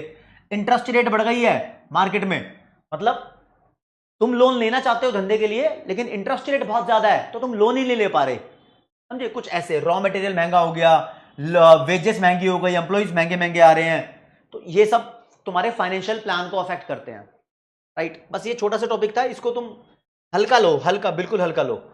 मेन चीज एक और है, एंटरप्राइज की प्रॉब्लम्स क्या है, इस वाले टॉपिक पे आ रहे हैं उस्ताद। ये भी ऊपर ऊपर से पढ़ना है, इसके ऊपर आज तक क्वेश्चन नहीं आया, मतलब हल्का सा है। और ये प्रॉब्लम्स हैं, पहले वाले कॉन्स्ट्रेंट थे, कॉन्स्ट्रेंट क्या होते हैं, मतलब दायरा। ये प्रॉब्लम्स हैं, ये सॉल्व हो सकती हैं। ये कन्फ्लिक्ट है, ठीक है, इसमें तुम कुछ कर सकते हो। उसके अंदर यार इन्फ्लेशन हो रही है, मैं क्या करूं, सरकार करेगी, समझ रहे हो ना। इंफ्रास्ट्रक्चर नहीं है, मैं क्या करूं, सरकार करेगी। यहां तुम कुछ कर सकते हो। तो प्रॉब्लम देखते हैं भैया कौन कौन सी है। हाँ उदित को बताओ सर, ये पूछ रहा है सर बट साइकिल के लिए प्रोटेक्शन किट का डिमांड, क्या बोल रहा है भाई। तो प्रॉब्लम्स क्या है एक एंटरप्राइज के सामने, पहली ऑब्जेक्टिव्स की प्रॉब्लम है। कहता है भैया एक होता है ऑर्गेनिक ऑब्जेक्टिव, एक होता है इकोनॉमिक ऑब्जेक्टिव, एक होता है सोशल ऑब्जेक्टिव, फिर तुम्हारे पास आ जाता है नेशनल ऑब्जेक्टिव, है ना, फिर आ जाते हैं ह्यूमन ऑब्जेक्टिव। यार इतने सारे तरीके के ऑब्जेक्टिव होते हैं, कौन सा अचीव करने पे ध्यान दें, ये भी बड़ी प्रॉब्लम है। किसको प्रायोरिटी दोगे तुम। अगला प्रॉब्लम होती है कि तुम्हारे धंधे की लोकेशन कहां होनी चाहिए, दिल्ली में, बिहार में, यूपी में, बॉम्बे में, तमिलनाडु में, और तुम्हारे प्लांट का साइज कितना होना चाहिए, इसको भी डिसाइड करने में टाइम लगता है, टाइम टेकिंग प्रोसेस है ये, ठीक है। और तुम अपनी ऑर्गेनाइजेशन में कौन सी फिजिकल फैसिलिटीज देने वाले हो, ठीक है, इसको सेलेक्ट करना और ऑर्गेनाइज करना बड़ी प्रॉब्लम है। फिजिकल फैसिलिटीज मतलब ऑर्गेनाइजेशन में तुम अपना कैंटीन रखोगे नहीं रखोगे, या फिर अब तो फायर एक्सटिंग्विशर रखना बहुत जरूरी है, आग बुझाने के लिए तुम्हें बताइए, वो तो रखने जरूरी है। एसी रखोगे नहीं रखोगे, है ना, टॉयलेट तो रखोगे ही ऑब्वियसली, ठीक है। तो मतलब कैसा तुम फिजिकल फैसिलिटीज वहां पर प्रोवाइड करोगे। फाइनेंस कहां से लाओगे, ये प्रॉब्लम है, डेट से लाओगे, इक्विटी से लाओगे, इन्वेस्टर से लाओगे, शेयर इश्यू करके लाओगे, डिबेंचर इश्यू करके लाओगे। अपनी ऑर्गेनाइजेशन का स्ट्रक्चर कैसा रखोगे। दो तरीके की ऑर्गेनाइजेशन होती है, फंक्शनल और डिविजनल। इतना समझो कि जो तुम धंधा कर रहे हो, जैसे कि भाई तुम जो धंधा कर रहे हो वो सिंगल प्रोडक्ट का करोगे या डबल प्रोडक्ट का करोगे, यानी तुम सिर्फ पेन बनाओगे या उसके साथ में तुम चश्मा भी बनाओगे, दोनों अलग अलग चीज होगी ना। दो अलग अलग है तो डिविजनल होता है, एक है तो फंक्शनल होता है। ये बिजनेस स्टडीज का टॉपिक है, इतना अंदर जाने की जरूरत नहीं है, बस थोड़ी प्रॉब्लम है। प्रॉब्लम्स रिलेटिंग टू मार्केटिंग, तुम्हें अपने धंधे की मार्केटिंग करनी है। मार्केटिंग में चार चीजों का ख्याल रखना पड़ता है। एक, कितना प्राइस रखना है आपको अपने प्रोडक्ट का। दूसरा, प्रोडक्ट की क्वालिटी, पैकेजिंग कैसी होनी है। तीसरा, प्रमोशन कैसा होना है। चौथा, उसको कस्टमर के प्लेस तक कैसे पहुंचाओगे। ये चार P, price, product, promotion, place, 4P बोलते हैं। इन चीजों का ध्यान रखना है। अगला है, तुम्हें कुछ लीगल फॉर्मेलिटीज पूरी करनी पड़ती हैं धंधे में, तुम्हें पता ही है, article of association, memorandum of association, law के अंदर पढ़ते हो, वो भी बहुत झंझट होते हैं, लेकिन प्रॉब्लम सॉल्व हो ही जाती है। इंडस्ट्रियल रिलेशंस मेंटेन करना बड़ी प्रॉब्लम है। इंडस्ट्रियल रिलेशन क्या होते हैं, अंप्लॉयर बोलते हैं मालिक को, और अंप्लॉय बोलते हैं जो भी वर्कर है। तो मालिक और अंप्लॉय के बीच में रिलेशन कैसे होंगे, ये स्टैब्लिश करना मुश्किल हो जाता है। मान लो एक मालिक है, उसके अंडर में 20,000 अंप्लॉई हैं, तो हर एक अंप्लॉई अपने मालिक को देख के क्या सोचता है, यार मेरे मालिक से रिलेशन अच्छे हो। अगर वो मालिक 20,000 अंप्लॉई से डेली मिलेगा या वीकली मिलेगा तो वो धंधा कैसे करेगा। अरे उसका भी तो काम है, वो भी तो कुछ इनोवेटिव सोचता है, तो उसके लिए बड़ी प्रॉब्लम हो जाती है, यार ये इंडस्ट्रियल रिलेशन में मेंटेन कैसे रखूं, समझे। हाँ नील पटेल बिल्कुल सही बोल रहे हो। तो यहां पर दोस्तों ये खत्म हो जाते हैं। फिर से मैं आपसे एक क्वेश्चन पूछता हूं, एंटरप्रेन्योर के फंक्शंस कौन से हैं। ये चार ऑप्शन है, जल्दी से तुम मुझे बता दो, 45 सेकंड्स तुम्हारे पास हैं। ये क्वेश्चन रेपिटेटिव है, लेकिन अब किसी का गलती नहीं होना चाहिए। चलो जी, हाँ ललित कुमार, वो 12th क्लास के बिजनेस स्टडीज के कॉन्सेप्ट है, तो इतना डिटेल में यहां जाना नहीं है।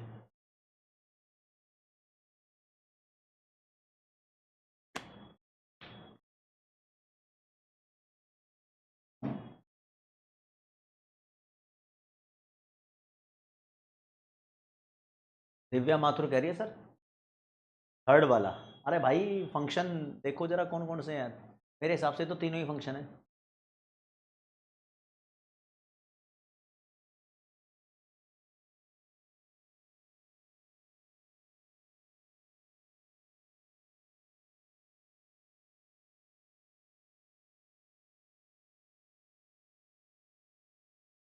हाँ यार ये दोबारा क्वेश्चन पूछा हुआ है ना, ये तीनों ही फंक्शन है, डी वाला इज द राइट आंसर। देखते हैं कितना बच्चा सही है। हाँ भाई 94% बच्चा सही है। अगले टॉपिक पे आता हूं दोस्त। अब देखो मैं आपको बताता हूं, जो टॉपिक यहां करा रहा हूं ये बहुत मेन है। This is called production function. बहुत ध्यान से सुनना आप बात, बहुत ध्यान से, बिल्कुल सेट हो जाओ, दिमाग चेंज कर दो अपना, ठीक है। देखो जी, हम इनपुट्स का यूज करके आउटपुट प्रोड्यूस करते हैं, मानते हो मेरी बात को? इनपुट का यूज करके आउटपुट प्रोड्यूस करते हैं। इनपुट क्या हो गया? Land, labour, capital. जो रॉ मटेरियल होता है वो कैपिटल में आ जाता है ना, और इसमें एंटरप्रेन्योर भी है। ये सब चीजें हम इस्तेमाल करते हैं एक बिजनेस के अंदर और बनाते हैं फाइनल गुड, यानी फिनिश्ड आइटम। मेन चीज बनके तैयार हो जाती है, फिनिश्ड आइटम बनाते हैं, राइट। अब मुझे एक बात बताओ, मैं कितने इनपुट्स यूज करूं कि मैं 100 किलो आलू बना दूं, राइट? यानी दोस्त समझो ना, मैं कितनी क्वांटिटी ऑफ आउटपुट प्रोड्यूस करूं, यह डिपेंड करता है इन इनपुट्स के कॉम्बिनेशन पे, राइट? ये इन सब पे डिपेंड करता है। तो बिजनेस के अंदर ना कुछ इंजीनियर होते हैं, उनको बोलते हैं प्रोडक्शन इंजीनियर। प्रोडक्शन इंजीनियर ये डिसाइड करते हैं कि कितनी लेबर और कितनी कैपिटल यूज करने के बाद मेरे को 100 किलो आलू मिलेंगे। मतलब एक एग्जांपल ले लिया, तुम कोई भी, मान लो तुम चाहते हो 5 लाख साइकिल प्रोड्यूस करना, 5 लाख साइकिल प्रोड्यूस करने के लिए कितने रिसोर्स लगेंगे, ये एक डिसाइड करना टेक्निकल काम होता है। क्या काम होता है? टेक्निकल काम, मतलब इसके अंदर बहुत सारी कैलकुलेशन लगती है, तो ये थोड़ा मैथमेटिकल वर्क हो जाता है। मैथमेटिकल बोल दो या इसको टेक्निकल वर्क बोल दो, है ना। तो मैं बोलता हूं कि ये जो आउटपुट है ये डिपेंड करता है इन सब के ऊपर, इनपुट्स के ऊपर। ये आउटपुट डिपेंड करता है इन सब के ऊपर, तो मेरा आउटपुट एक डिपेंडेंट वेरिएबल है। डिपेंडेंट वेरिएबल का मतलब चीज है, डिपेंडेंट वेरिएबल है, इन सब पे डिपेंड करता है, और इन सबको मैं बोल देता हूं इंडिपेंडेंट वेरिएबल, इंडिपेंडेंट वेरिएबल्स। दोस्त देखो, डिपेंडेंट वेरिएबल और इंडिपेंडेंट वेरिएबल के बीच में जो रिलेशन होता है ना, उस रिलेशन को बोलते हैं फंक्शन। क्या बोला मैं? डिपेंडेंट वेरिएबल और इंडिपेंडेंट वेरिएबल के बीच में जो रिलेशन होता है उसको बोलते हैं फंक्शन। अगर आपको याद दिलाऊं मैं डिमांड फंक्शन की, ले भाई, डिमांड इधर लिख दिया मैंने, फंक्शन। इसकी इक्वेशन कैसे लिखते थे? यहां लिखते थे क्वांटिटी डिमांडेड, या डी लिख दूं सीधा, डिमांड इज फंक्शन। फंक्शन किसका? अरे भैया इसके जो भी फैक्टर्स होते हैं ना, टिप्पर, ए, सीएनजी, कुछ भी, ये लिख दो। अगर तुम्हें देखना है सप्लाई फंक्शन, हाँ मैंने वहां ज्यादा डिस्कस नहीं किया सप्लाई फंक्शन, लेकिन सप्लाई फंक्शन भी होता है। सप्लाई फंक्शन कैसे लिखते हैं भाई? सप्लाई इज फंक्शन, इसके फैक्टर्स लिख दो। सप्लाई के क्या होते हैं? सप्लाई के factor, price of on good, price of input, price of related goods, state of technology, है ना। क्या कराया था मैंने इसके लिए ट्रिक आपको? 1NSG पूरे पाकिस्तान को पागल कर देता है, ये ना। ये डिमांड फंक्शन की इक्वेशन है, सप्लाई फंक्शन की इक्वेशन है। लेकिन जो ये डिमांड है, ये डिमांड डिपेंड करती है इन सब पे, तो ये सब होते हैं दोस्तों इंडिपेंडेंट वेरिएबल, इंडिपेंडेंट वेरिएबल। और ये हो गया डिपेंडेंट, ये डिपेंड करता है ना इन पे, ये नहीं करते इस पे डिपेंड, ये अपने आप में अलग अलग है। और यहां पर ये इंडिपेंडेंट वेरिएबल है और ये डिपेंडेंट वेरिएबल है, और मॉड्यूल के अंदर इतने सारे लिखे भी नहीं है, तुम सारे लिखो मत, तुम सिर्फ 2 लिख दो यार। डिमांड किस पे डिपेंड करती है? प्राइस पे और अदर देन प्राइस। कुछ भी लिख दो, प्राइस को छोड़कर बहुत सारे होते हैं, मतलब जैसा तुम्हारा मन कर रहा है वैसा लिखो। तो मैं आपको यूं बोलना चाहता हूं कि जो प्रोडक्शन होता है, मान लो यहां लिख रहा हूं आउटपुट, आउटपुट का मतलब सिर्फ क्वांटिटी लिख दिया, ये भी डिपेंड करता है किस पे? लेबर पे, कैपिटल पे, लैंड पे, एंटरप्रेन्योर पे, है ना। लेकिन मॉड्यूल के अंदर इतना बड़ा नहीं लिखा, इतना लिखा है, ये डिपेंड करता है लव कौशिक पे। लव कौशिक हो गया, सॉरी, लैंड या लेबर कुछ भी मान लो, इसको कैपिटल मान लो, कैपिटल को सी लिखो, के लिखो, कोई फर्क नहीं पड़ता। तो ये इक्वेशन है, this equation is production function. इसके अंदर मेरी ये इंडिपेंडेंट वेरिएबल है, ये डिपेंडेंट वेरिएबल है, कंपनी का टोटल आउटपुट इन चीजों पे डिपेंड करता है। तो ये इक्वेशन याद करने का एक तरीका हो गया। तो देखो आपके सामने यहां पर लहरते हुआ बिल्कुल बोले कर आऊंगा, आपको यहां बताया जा रहा है राज्य प्रोडक्शन फंक्शन का मीनिंग। मैंने प्रोडक्शन थोड़ा शॉर्ट में लिखा है, फंक्शन भी थोड़ा शॉर्ट में लिखा है।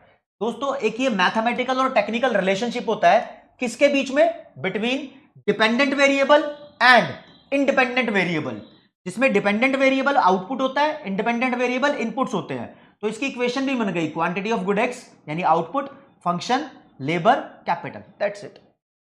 ये एक इक्वेशन बना दिया है, ओके, सॉर्टेड है। के का मतलब शिवम कैपिटल है, तुम सी लिख दो, कोई फर्क नहीं पड़ता, लेकिन लिखने वाला पेपर थोड़ी है, यहां तो लिखा लिखा है मिलेगा, तुम्हें तो चूज करना होगा 1 2 3 4 क्या ठीक है। आयुष कर लोगे तो ज्यादा बढ़िया है, ठीक है जी। This is the production function. और दोस्तों एक क्वेश्चन आपसे पूछ लेता हूं, प्रोडक्शन फंक्शन किस चीज के बीच का रिलेशन है? आउटपुट और इनपुट्स के बीच का, है ना। तो एक क्वेश्चन बनाया यहां से, which of the following is the best definition of production function? Production function की इन चारों में से कौन सी बेस्ट डेफिनेशन है? क्या प्रोडक्शन फंक्शन रिलेशनशिप है प्राइस और क्वांटिटी सप्लाइड का, या ये फर्म के टोटल रेवेन्यू और कॉस्ट ऑफ प्रोडक्शन के बीच में रिलेशन है, या ये इनपुट और आउटपुट के बीच का रिलेशन है, या ये इनपुट और मार्जिनल कॉस्ट के बीच का रिलेशन है? कुछ शब्द ऐसे हैं जो मैंने पढ़ाई नहीं, वो अगली यूनिट में आएंगे, लेकिन आपको चेक करना है कि इसका सही आंसर क्या है। मैंने आपको रीड भी करा दिया, और इसका आंसर देने के लिए मैं दे देता हूं आपको 45 सेकंड्स, ताकि रीड कर लो। कौन सा सही आंसर बताएंगे आप लोग?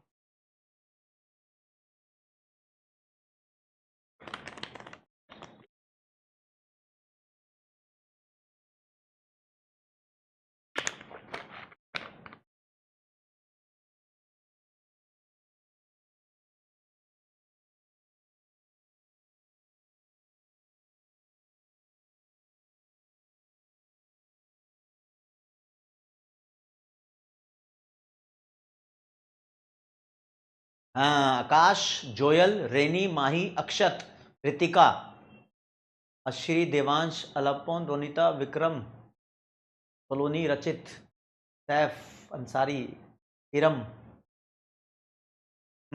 देखो जी भाई साहब, सीधा बताया था, ये रेवेन्यू रेवेन्यू का चक्कर नहीं है यहां पे।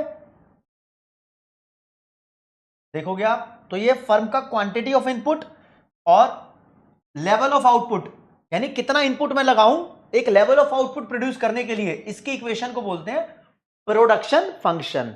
ओके, चलो जी, ठीक है जी, सी वाला इज द राइट आंसर।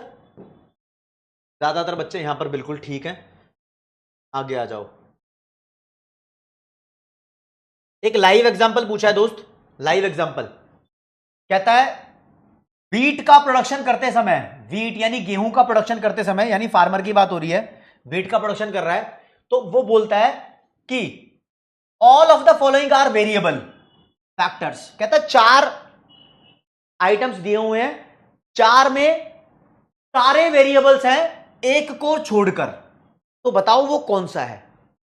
अब मैं पहले ये क्वेश्चन समझा दूं, आपको मुझे समझाना पड़ेगा कि देखो जितने भी फैक्टर्स हैं ना,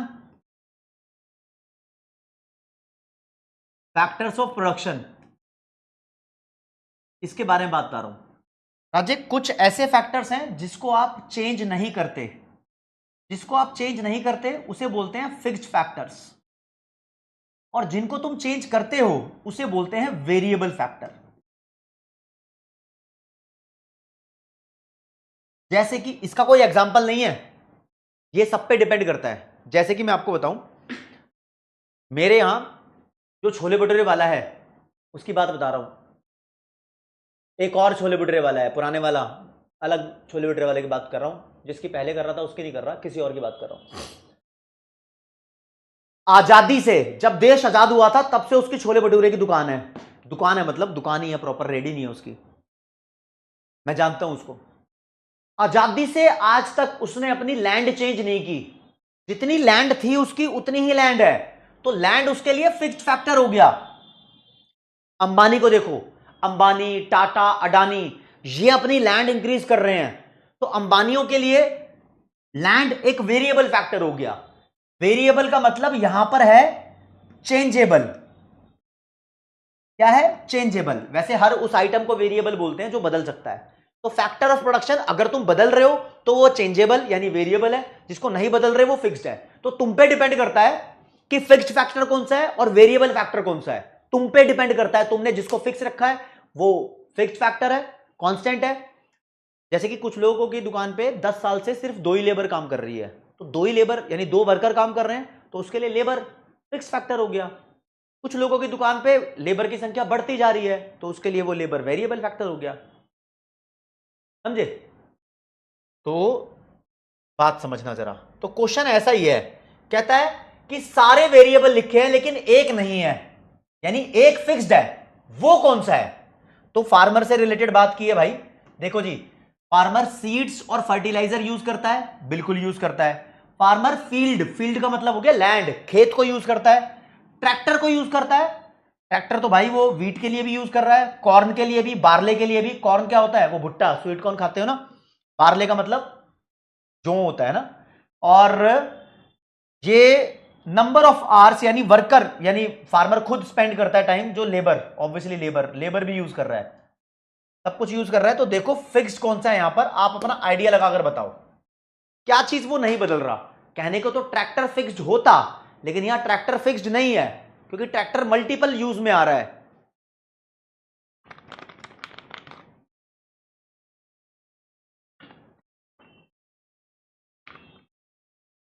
ठीक है,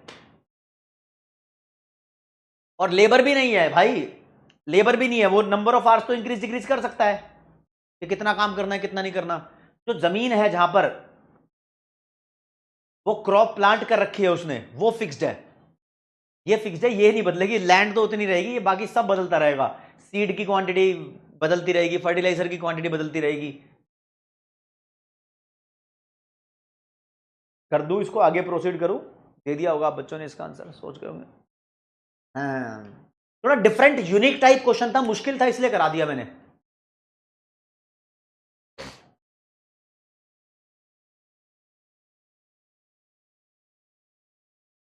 अच्छा जी, अब कुछ बच्चों के डाउट्स भी यहां पर ले लूं भाई, कौन कौन क्या क्या पूछना चाह रहा है। वेदाश्री बोल रही है सर सिखाए हुए टॉपिक्स मॉड्यूल में दिखाओ। अरे यार, राइट हैंड से यशवी क्या नहीं, राइट हैंड से बात नहीं बनेगी। चैप्टर 2 के क्रिश वो सारे क्वेश्चंस की एक वीडियो बनाऊंगा, सारे मॉड्यूल के क्वेश्चन करा दूंगा, उसकी टेंशन मत लो आप। ठीक है, इंडिपेंडेंट वेरिएबल का मतलब जो दूसरे के ऊपर डिपेंड नहीं कर रहा, मतलब अपने आप में शेर है वो। आयुष तुम्हारे पर डिपेंड करता है, करना है तो कर लो। श्रवण घोष, ये फंक्शनल और डिविजनल मैंने समझाया ही नहीं आपको, आप बोल रहे हो फिर से समझा दो। फंक्शनल बोल रहा हूं कि जब तुम एक प्रोडक्ट बनाते हो तो अपनी कंपनी के लिए फंक्शनल स्ट्रक्चर चूज करते हो। डिविजनल मतलब डिवाइड किया हुआ, एक यही मान के चलो 2 प्रोडक्ट के लिए आप उसको डिवाइड करते हो। ठीक है। सर सिलेबस मैक्सिमम कितने मंथ में पूरा होगा? अगस्त के महीने में पूरा करने की कोशिश करेंगे पीयूष भाई, अगस्त में कंप्लीट होगा। ठीक है, साथ के साथ रिवाइज करते रहो। वेरी गुड अमीशा, बहुत अच्छे से समझ आ रहा है तो very good. Economic objective current सिर्फ प्रॉफिट रिलेटेड ऑब्जेक्टिव है, इस पे 4 लोगों की अलग अलग धारणाएं हैं, बस उनका नाम ध्यान रखना है। पिछला लेसन कंफर्मेशन नहीं हो रहा पर टॉपिक समझ में आ गए। हाँ तो ठीक है ना रोनित, इतना ही काफी है। धीरज, स्नेहा दिखा दूंगा, आगे भी दिया होगा। एक्चुअली में एंटरप्रेन्योर मधु वो बंदा होता है जो लैंड, लेबर और कैपिटल का जुगाड़ करता है। इंफ्रास्ट्रक्चर का मतलब बंटी जैसे कि सड़क, बिजली, पानी, एनर्जी, ये सभी सुविधाएं जो एक बिजनेस को चाहिए होती है। इंटरनेट भी एक सुविधा है जो बिजनेस को चाहिए होती है, ठीक है ना। हाँ मिलेगी, भूमि शीट मिलेगी इको के पेपर में आपको सॉल्व करने के लिए अलग से। आदित्य पूछ रहा है सर इस यूनिट से कितने नंबर के क्वेश्चन आएंगे? ऐसा कुछ नहीं है, पूरे चैप्टर 10 नंबर का है, कहीं से कितना भी आ सकता है, कुछ कुछ भी आइडिया नहीं होता है यहाँ पर। अच्छा भाई बाथरूम फिंगर बना दिया उस्ताद, ठीक है ओके। चलो जी थोड़ा सा आगे चलते हैं। जो प्रोडक्शन फंक्शन मैंने बताया है दोस्तों, यहां पर कुछ अजम्पशंस बनाई हुई हैं, अजम्पशंस आपको ध्यान रखनी है। कुछ अजम्पशंस हैं इस प्रोडक्शन फंक्शन की।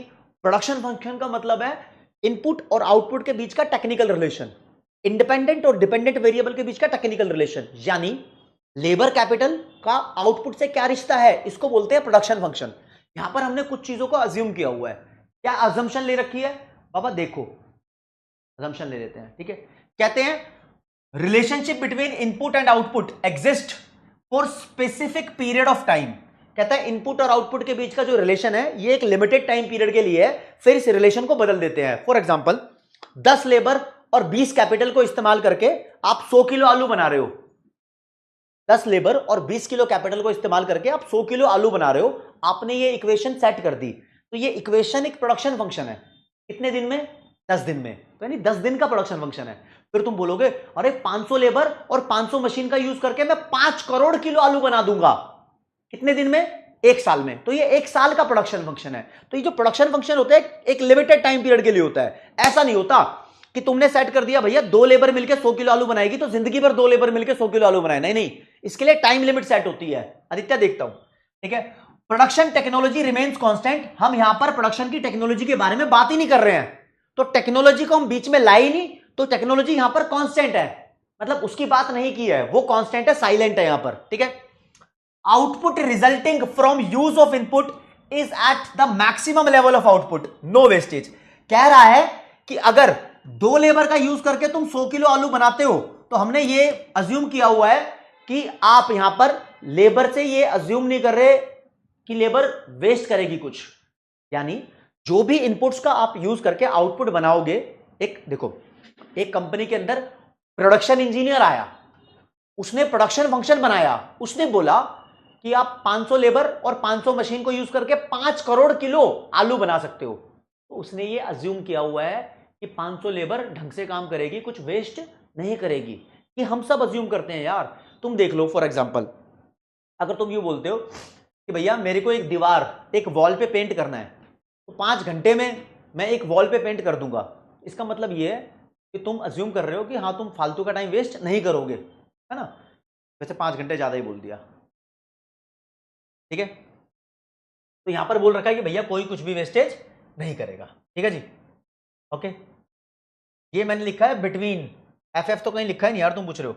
और दोस्तों इनपुट्स का यूज करके हम maximum level of output produce कर सकते हैं, मतलब एक तरीके से देखो जी, यहां पर हम बात करते हैं कि जो भी हम इनपुट्स यूज कर रहे हैं, लेबर यूज कर रहे हैं, मान लो 2 लेबर प्लस 4 कैपिटल का इस्तेमाल करके तुम 100 किलो आलू प्रोड्यूस कर रहे हो, राइट। ये वाली इक्वेशन बनी है, ये इक्वेशन में मैक्सिमम 100 किलो आलू प्रोड्यूस कर सकते हो। तो प्रोडक्शन फंक्शन यही बताता है कि मैक्सिमम हम कितना आउटपुट प्रोड्यूस कर सकते हैं, मैक्सिमम, ठीक है, क्योंकि कोई वेस्टेज अज्यूम नहीं कर रहे ना। और ये जो मैक्सिमम आउटपुट प्रोड्यूस करने की बात प्रोडक्शन फंक्शन की बात है, ये सैमुअल्सन नाम के इकोनॉमिस्ट ने दी हुई है। अच्छा लक्षित भाई, अरे निशा बर्नवाल, ये बच्चे स्कैनर का मतलब ये है कि मार्केट से एक बुक मिलती है जिसमें एमसीक्यूज बहुत सारे होते हैं, उसे स्कैनर बोलते हैं, उसकी बच्चे बात कर रहे हैं, ठीक है जी।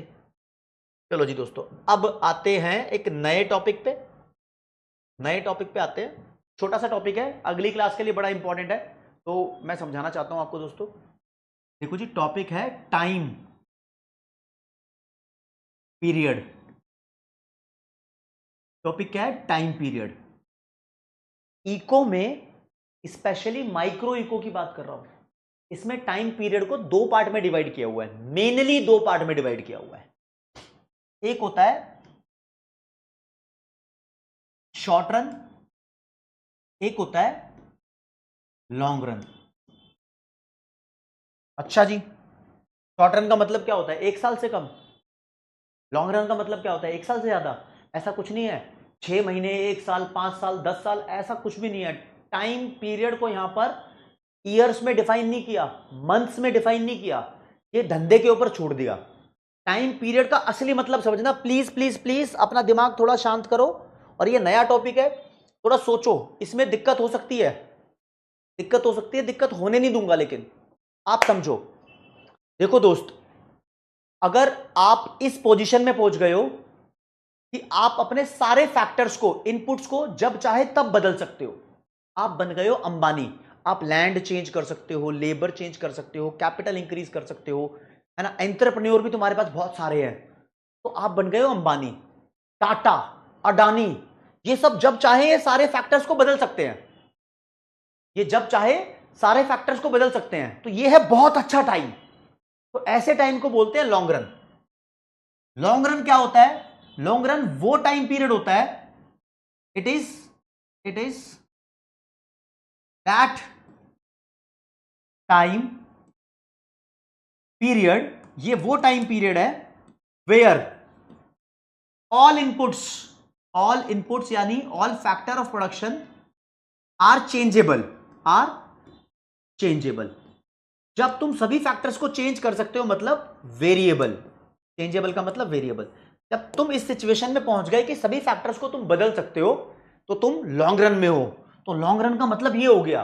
लेकिन मेरे घर के पास जो छोले भटूरे की दुकान है, आजादी से लगी हुई है, उसकी जितनी लैंड थी आजादी 1947 में, उतनी ही लैंड आज है। एक कमरे में ही छोले भटूरे की दुकान थी, आज भी एक कमरे में दुकान है। इसका मतलब ये वो बंदा अपने सारे फैक्टर्स, सारे इनपुट्स नहीं चेंज कर पाया। तो आप जब अपने सारे फैक्टर्स चेंज नहीं कर पाते, तो बोलते हैं कि आप शॉर्ट रन में फंसे हुए हो। तो शॉर्ट रन क्या होता है? Short run is the time period where at least one factor is fixed, at least one factor input remains fixed. जब आपका कम से कम एक फैक्टर फिक्स्ड है यानी कांस्टेंट है, तो आप शॉर्ट रन में फंसे हुए हो, शॉर्ट रन में फंसे हुए हो। ठीक है, क्लैरिटी से समझना होगा इसको। मान लो जी भैया, आपके 4 फैक्टर होते हैं। इधर मैं लिख रहा हूं फिक्स्ड का मतलब F, वेरिएबल का मतलब B। मैंने बोला 4 फैक्टर हैं, आपके 3 फिक्स हैं, एक बदल सकते हो आप, तो आप शॉर्ट रन में हो। 2 फिक्स हैं, 2 बदल सकते हो, तो भी शॉर्ट रन में है। 1 फिक्स है, 3 वेरिएबल है, तो भी आप शॉर्ट रन में हो। और दोस्त यहां देखो, फिक्स फैक्टर और वेरिएबल फैक्टर, इनकी बात करो। आपका 0 फिक्स होना चाहिए, चारों वेरिएबल होने चाहिए, तो आप लॉन्ग रन में हो। जब आपके सारे वेरिएबल है, तब आप लॉन्ग रन में हो। बच्चा पूछेगा सर, मान लो अगर मेरे ऑल फिक्स है, ऑल इनपुट फिक्स्ड है, तो इसको क्या बोलूं? इसको क्या बोलूं? ये शॉर्ट रन है, लॉन्ग रन है? अरे चुपचाप से सुनना जरा इसको। होता तो ये शॉर्ट रन ही है, लेकिन मॉड्यूल में इसको अलग से बोलते हैं। बाबा रे बाबा, ये तो वेरी शॉर्ट रन है। ये क्या है? Very short run. ये बहुत ही छोटा टाइम हो गया, मतलब तुम कुछ बदल नहीं सकते। शिवम गर्ग, वेरिएबल का मतलब चेंजेबल। ठीक है, दिल्ली सरकार बता देने वाला है ना। तो ऑल इनपुट फिक्स्ड है, मतलब फिक्स्ड कितने हैं? चारों। वेरिएबल कितने हैं? 0। तो समझे? यहां पर तुम्हें क्लैरिटी होनी चाहिए। तो धंधा कैसा है भैया, उस पर डिपेंड करता है। चलो जी, वेरी गुड, बच्चों को सही समझ में आ गया। समझ में आ गया तो दिल वाला प्यार एक बार बरसा दो, मुझे यकीन हो जाएगा कि बच्चों का हार्ट आ गया। तो ये कॉन्सेप्ट क्लियर है कि शॉर्ट रन क्या होता है और लॉन्ग रन क्या होता है। 6 महीने साल के ऊपर शॉर्ट रन नहीं है, यहां पर फैक्टर ऑफ प्रोडक्शन के ऊपर शॉर्ट रन है। हाँ यशस्वी गर्ग बोलो।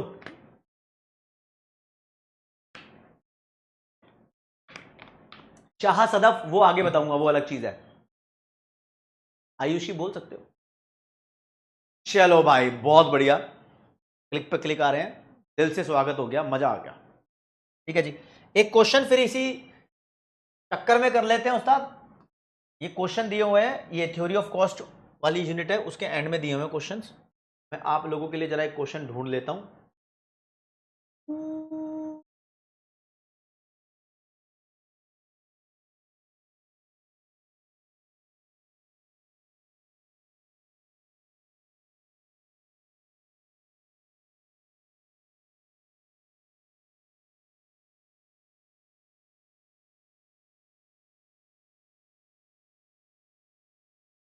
लो जी, क्वेश्चन नंबर 8 है।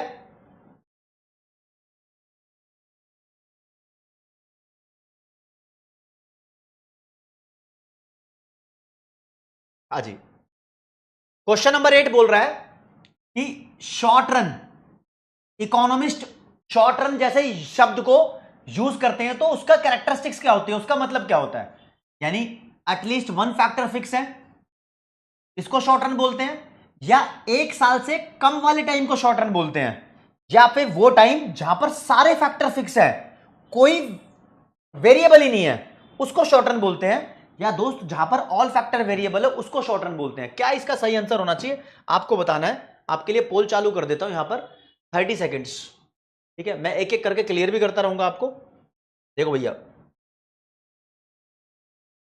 जहां पर सारे factor all inputs are variable है भाई साहब, उसको तो बोलते हैं हम लॉन्ग रन। लेकिन लॉन्ग रन में भी ये लेस देन 1 ईयर का कोई चक्कर नहीं होता, टाइम तो लिखते ही हम। जहां पर ऑल फैक्टर आर फिक्स होते हैं इसको बोलते हैं वेरी शॉर्ट रन। लेकिन इसमें तो पूछा है सिर्फ शॉर्ट रन, है ना। लेस देन 1 ईयर, 6 महीने का तो कोई चक्कर ही नहीं होता। जहां पर कम से कम एक फैक्टर फिक्स हो, बाकी सारे वेरिएबल हो, इसको बोलते हैं शॉर्ट रन। ए वाला is the right answer.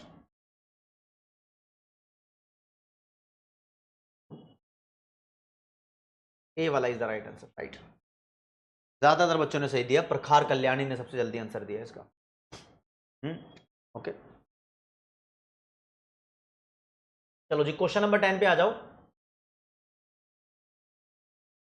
Question number 10 दिया हुआ है, देखो जी।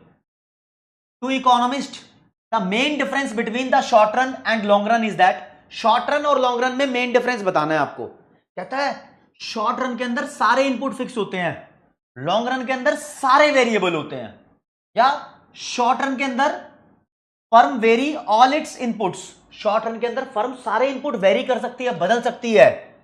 ठीक है, और शॉर्ट रन के अंदर एटलीस्ट एक फर्म का इनपुट होता है, मतलब at least one of the firms input level is fixed, एक ही फिक्स होता है। ये सही डेफिनेशन है शॉर्ट रन की। In the long run the firm is making constant decision about how to use existing plant and equipment efficiency. देखो दोस्तों, यहां पर एक वर्ड आ गया least cost combination. Least cost combination actually ये बाद में आएगा टॉपिक, इसलिए इसको अभी हम ड्रॉप कर रहे हैं, इस क्वेश्चन को ड्रॉप कर रहे हैं क्योंकि ये टॉपिक ही बाद में आएगा, तो फिर आप बोलोगे सर ये बीच में होता क्या है। ठीक है, चलो जी चलो जी चलो जी चलो जी चलो जी चलो जी चलो। फिर इसमें थोड़े से न्यूमेरिकल्स भी आएंगे, तो आपको ये तो पता लग गया। आ जाओ आ जाओ आ जाओ, मॉड्यूल पे आ जाओ। उस क्वेश्चन को ड्रॉप कर रहे हैं अभी, बाद में करेंगे। लीस्ट कॉस्ट कॉम्बिनेशन मुझे इक्विलिब्रियम की तरह बताना पड़ेगा। देखो दोस्तों, तो अब देखो, जैसे टाइम पीरियड दो तरीके का होता है मेनली, तो ऐसे प्रोडक्शन फंक्शन भी दो तरीके का होता है। एक होता है शॉर्ट रन प्रोडक्शन फंक्शन, मतलब ऐसा प्रोडक्शन फंक्शन जिसमें हम आउटपुट को बढ़ाएंगे कम से कम एक फैक्टर को फिक्स रखने के बाद, है ना। मतलब यहां पर कम से कम एक फैक्टर फिक्स रहेगा, फिर हम आउटपुट को मैक्सिमाइज करने की कोशिश करेंगे। दूसरा होता है लॉन्ग रन प्रोडक्शन फंक्शन, यहां पर हम आउटपुट को मैक्सिमाइज करने की कोशिश करते हैं जब सारे फैक्टर्स वेरिएबल हो, जब सारे फैक्टर्स वेरिएबल हो। और दोस्तों एक बार डेफिनेशन देख लेते हैं शॉर्ट रन प्रोडक्शन फंक्शन की, तो आपको पता भी लगे कि हाँ भाई कुछ हो रहा है क्लास के अंदर। शॉर्ट रन प्रोडक्शन फंक्शन की डेफिनेशन है, तो it shows maximum amount of a good या service produced that can be produced by set of firms assuming at least one input remain unchanged या फिक्स्ड। कहता है मुश्किल सी डेफिनेशन है, ये बोलता है कि शॉर्ट रन प्रोडक्शन फंक्शन ये शो करता है कि मैक्सिमम कितना अमाउंट का मतलब यहां क्वांटिटी है, मैक्सिमम कितनी क्वांटिटी हम प्रोड्यूस कर सकते हैं। ठीक है, फर्म ये अज्यूम कर लेती है कि कम से कम एक फैक्टर को मुझे अनचेंज रखना है, मतलब बाकी सारे वेरिएबल्स हैं। ठीक है, ये शॉर्ट रन प्रोडक्शन फंक्शन की डेफिनेशन है। और लॉन्ग रन प्रोडक्शन फंक्शन की डेफिनेशन हो जाएगी, it is a situation when firm try to maximise the output keeping all factor variable, when firm maximise output by keeping all factor variable. ठीक है, यहां पर लेकिन दोस्त बुक के अंदर बोला कि लॉन्ग रन प्रोडक्शन फंक्शन को हम समझ सकते हैं, लॉन्ग रन प्रोडक्शन फंक्शन को हम समझ सकते हैं law of returns to scale से, रिटर्न्स टू स्केल से। तो इसके लिए law of returns to scale बनाया हुआ है। और शॉर्ट रन प्रोडक्शन फंक्शन को हम समझ सकते हैं लॉ ऑफ वेरिएबल प्रोपोर्शन से, वेरिएबल प्रोपोर्शन से। यानी अब आपको एक ये वाला लॉ पढ़ना है, एक ये वाला लॉ पढ़ना है। इस लॉ का एक नाम और है, इसको लॉ ऑफ डिमिनिशिंग रिटर्न्स भी बोलते हैं।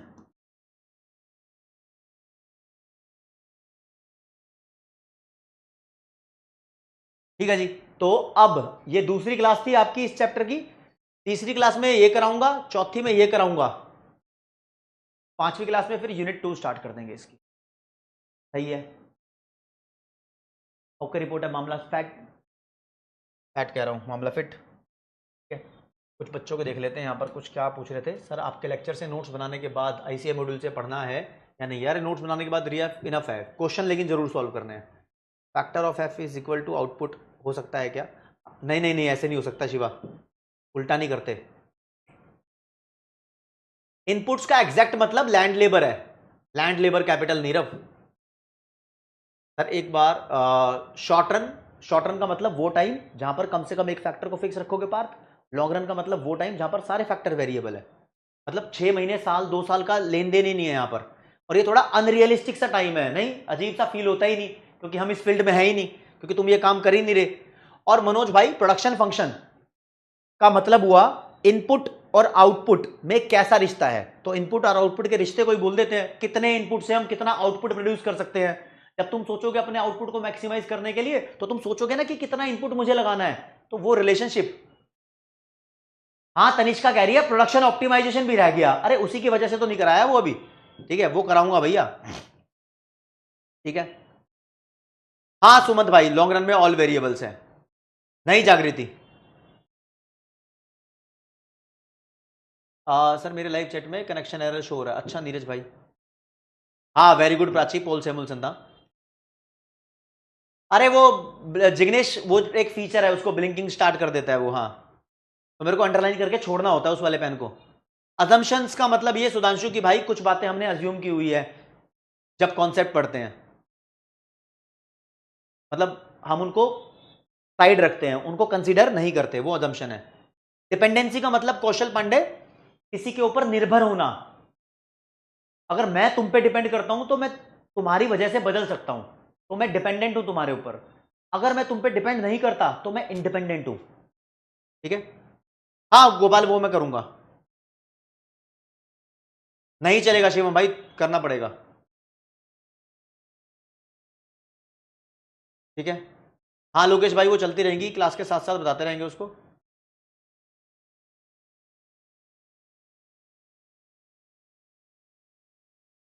हाँ राहुल, ये क्वांटिटेटिव रिलेशन है, क्वांटिटी डिसाइड करती है यहां पर कि कितना प्रोडक्शन करना है। ठीक है दोस्त, ओके रिपोर्ट है। अगली क्लास में मैं आपको production function long run short run बताऊंगा। यहां पर ध्यान रखना दोस्तों, डायग्राम आएंगे। अब क्या आएंगे? डायग्राम आएंगे, न्यूमेरिकल वैल्यू आएंगी। ओके रिपोर्ट है, चलो जी आज की क्लास को अजय यहीं समाप्त करते हैं। ठीक है, इफेक्टिव होनी चाहिए क्लास। अब मैं आपको बता दूं कि आज की क्लास में टॉप किया प्रखर ने, फिर पृथ्वी, फिर अरमान, फिर प्रभजोत, फिर देवांश, गुलशन, वेदांत, भरत, हिमांशु और Tino Thomas. These are the toppers. बहुत बहुत प्यार आपको दोस्तों, आपकी तरफ से भी प्यार की पूरी पूरी डिमांड करता हूँ कि प्यार की कोई कमी नहीं रहनी चाहिए। ठीक है, मैं भी पूरा जोर लगा के बिल्कुल जो जो चीज़ें आपके लिए ज़रूरी हैं वो सारी चीज़ें पॉसिबल करूँगा। और आज की क्लास में इतना ही। जय हिंद, जय भारत, नमस्कार, धन्यवाद, बाय बाय एवरीवन।